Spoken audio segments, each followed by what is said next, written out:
नमस्कार, अभिवादन। मैं हूँ रमाशंकर राय। मैं अभी वर्तमान में हम कुरहनी ओपी थाना क्षेत्र जिला मुजफ्फरपुर राज्य बिहार के बिशनपुर गांव में पहुंच गया हूं, जो हरिशंकर छाजन हरिशंकर पूर्वी पंचायत के अंतर्गत पड़ता है। ये घर आप देख रहे हैं, पिछले दिनों बिहार प्रांत में पंचायती राज चुनाव को लेकर के उच्च न्यायालय पटना में जो मुकदमा दायर किया था, मुकदमा को जीता था।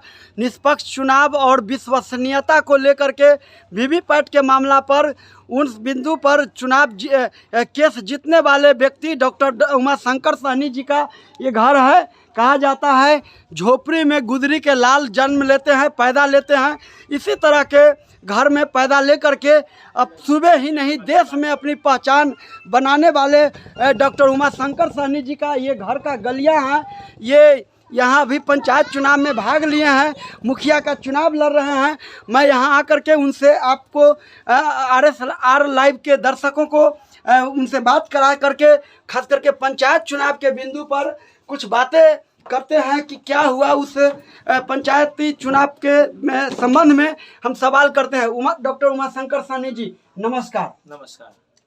हमारा ये कहना है, हमारे दर्शकों को ये जानने के लिए कौतूहल मचा हुआ है राज्य और देश लेवल पर कि आपने पंचायत चुनाव के संबंध में जो केस उच्च न्यायालय के द्वारा जीता और इसमें था कि बगैर वीवीपैट का चुनाव नहीं होना है, और ऐसा लग रहा था कि पूरे बिहार सूबे में पंचायत की चुनाव एक बार पुनः रुक जाएगी।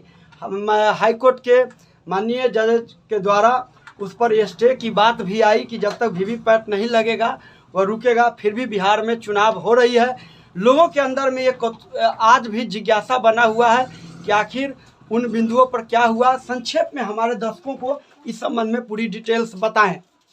जब हम गांव में आए थे और इधर के जो त्रिस्तरीय पंचायत चुनाव के ऊपर जो पहल चल रहा था जी, तो ये सब देखने के बाद जिलाधिकारी से हमारी बातचीत हुई और उन्होंने कहा साफ तौर पर कि हम ईवीएम से चुनाव कराएंगे। अच्छा। मगर उसमें वीवीपैट मशीन नहीं लागू करेंगे। अच्छा। तो मैं राज्य निर्वाचन आयोग को चिट्ठी दिया 18 अगस्त को। अच्छा। और उनको मैंने सुप्रीम कोर्ट का जजमेंट लगाया doctor Subramanian Swamy versus election commission of India का। अच्छा। कि जहां कहीं भी ईवीएम के द्वारा चुनाव कराया जाता है, अच्छा, तो निष्पक्ष और पारदर्शिता के लिए वीवीपैट मशीन लागू करना है। अच्छा। मगर इस समय राज्य निर्वाचन आयोग को हमने कहा कि आप प्रेस कॉन्फ्रेंस करके आम जनता के भ्रम को दूर कीजिए। अच्छा। कि आप कैसे चुनाव कराना चाहते हैं। उन्होंने नहीं किया। अच्छा। जजमेंट की कॉपी देने के बाद तो हमने पटना हाई कोर्ट में PIL दर्ज किया 23 अगस्त को, और 30 को बहस होने वाली थी। टाल मटोल जैसे ही किया, हमने वकील को कहा कि आप प्रेयर लेटर डालिए। अच्छा। कि चुनाव स्टे किया जाए, अन्यथा इस पर बहस किया जाए। अच्छा। क्योंकि ये आम जनता के मौलिक अधिकार से जुड़ा हुआ मामला है। बिल्कुल।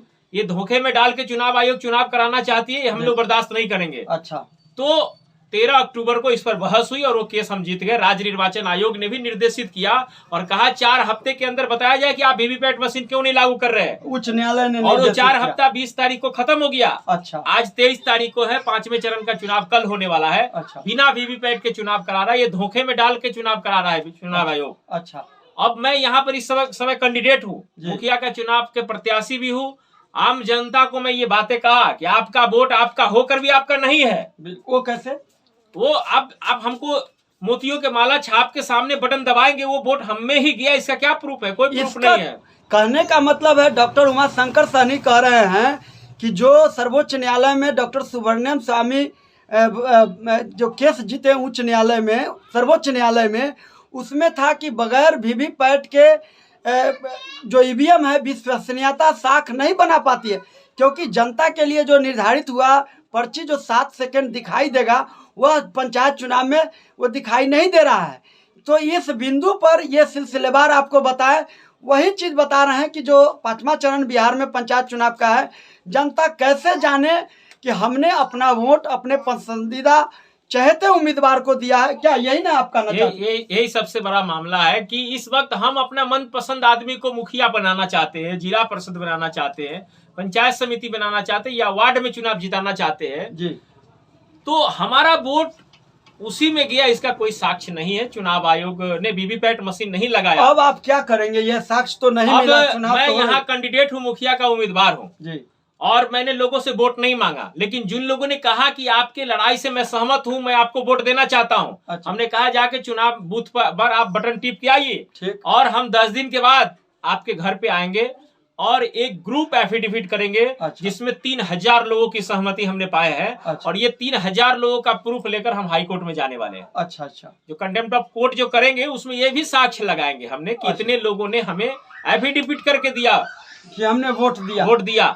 फिर हमारा अगर नहीं निकलेगा तो इनको हम कटघरे में घेरने वाले हैं। बहुत बड़ी बात। और इतना ही नहीं, बल्कि चुनाव आयोग को आज भी हम चुनौती देना चाहते हैं। अच्छा। कि आम लोगों के मौलिक अधिकारों का हनन बंद किया जाए। अच्छा। त्रिस्तरीय पंचायत चुनाव में जी। नहीं तो 24 जनवरी जननायक कर्पूरी ठाकुर की जयंती के अवसर से हम फेज वाइज एक बार में 6 जिला कवर करेंगे, और कवर करके आयोग के चुनाव त्रिस्तरीय पंचायत चुनाव में राज्य निर्वाचन आयोग के खिलाफ एक बड़ी रैली होली से पहले गांधी मैदान में मैं करने वाला हूं। बड़ी रैली होगी। यदि इस बात को नहीं कानूनन ढंग से, तार्किक ढंग से क्लियर नहीं किया गया चुनाव आयोग के द्वारा, तो कोर्ट ऑफ कंडेम्प्ट करेंगे। इसके लिए जाएंगे उच्च न्यायालय पटना में डॉक्टर उमाशंकर साहनी, और इसके खिलाफ बिहार की जनता के बीच में जाएंगे कि आपकी जो विश्वसनीयता, आप जो पसंदीदा उम्मीदवार को वोट देना चाहते हैं वह किसको जा रहा है, इसका क्लियरेंस नहीं है। इस पर बड़ी लंबी लड़ाई लड़ने वाले हैं डॉक्टर उमाशंकर साहनी जी। आप हमारे साथ जुड़े और दर्शकों को ये सारी जानकारी दिए, इसके लिए पुनः एक बार आपको धन्यवाद। और इन्हीं शब्दों के साथ मैं रमाशंकर राय, जय विज्ञान, जय संविधान, जय भारत, कुरहनी, मुजफ्फरपुर, बिहार से।